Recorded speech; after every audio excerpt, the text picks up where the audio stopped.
Շնորհակալություն, հարգելի գործընկերներ, իհարկե ավելի արդյունավետ կլներ խոսել էներգետիկայից, ջրամատակարարումից եւ գազամատակարարումից, բայց քանի որ Հայաստան խմբակցությունը ծառայում է որպես Պոլիշոր Լևոն Քոչարյանին եւ Ռոբերտ Քոչարյանի համար, պետք է անդրադառնանք Լևոն Քոչարյանին։ Թե չէ, այդքան չարժ էր ինքը, որ իրան անդրադառնայինք։ Ինչ է ասում Լևոն Քոչարյանը, ասում է թղթով, սա ճիշտ է։ Իդեպ պարոն Ռուբինյան, մենակ դատախազությունը չի ասում, որ այդ ապօրինի գույքը ապօրինի է, այլ ասում է ամբողջ հայ ժողովուրդը։ Օրինակ ամբողջ հայ ժողովուրդը հիշում է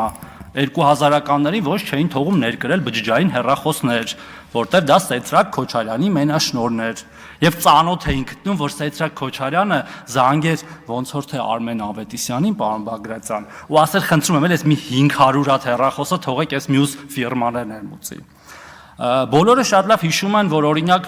Toyota-ի բացվելուց հետո բոլոր պետական պաշտոնյաները սկսեցին Toyota քշել, դժբախտաբար մինչև հիմա էլ քշում են, կամ բարեբախտաբար պարզվում է այդքան է վատ ավտոներ չեն, բայց այն վաղ պարտադրանքով էր։ Բոլորը շատ լավ հիշում են բիզնեսների խլելը, օրինակ Royal Armenia-ի հայտնի դեպքը,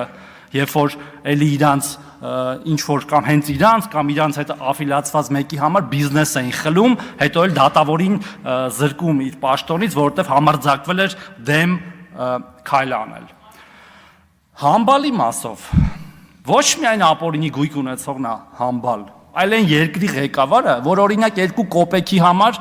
գույք է տալիս պարտքի դիմաց, խոսում էր ինչ որ պարադներում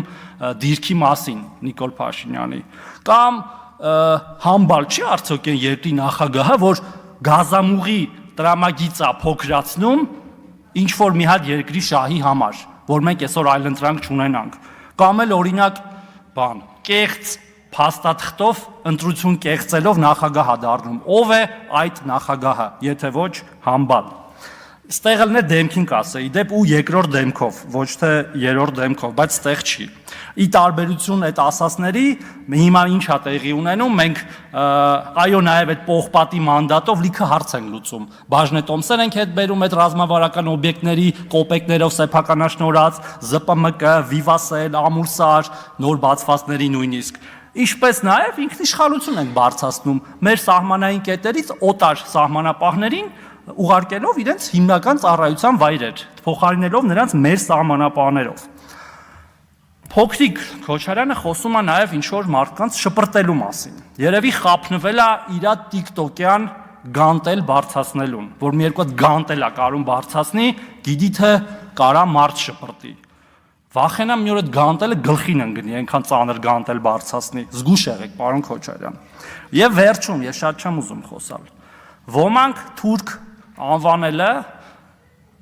դիտարկում են որպես հայոյանք, ես ճիշտ եմ հասկանում, եւ դրան հայոյանքով են պատասխանում, եւ երբ որ մեզ ասում են թուրք, իրանք նկատի ունեն հայոյան, որ մեզ ասում են թուրք, դա հայոյանք են ընկալում։ Ես էլ տես պաշտոնապես հայտարարում եմ, շատ պաշտոնապես բոլոր նախկին ասածներին եւ բոլոր վաղը մեզ թուրք որպես հայոյանք ասողներին։ Ուրեմն ով մեզ, ինձ, իմ թիմակիցներին կամ որևէ այլ մարդու ասի թուրք որպես հայոյանք, դրա մերն էլ, հերն էլ, լավն էլ, ընտանիքն էլ։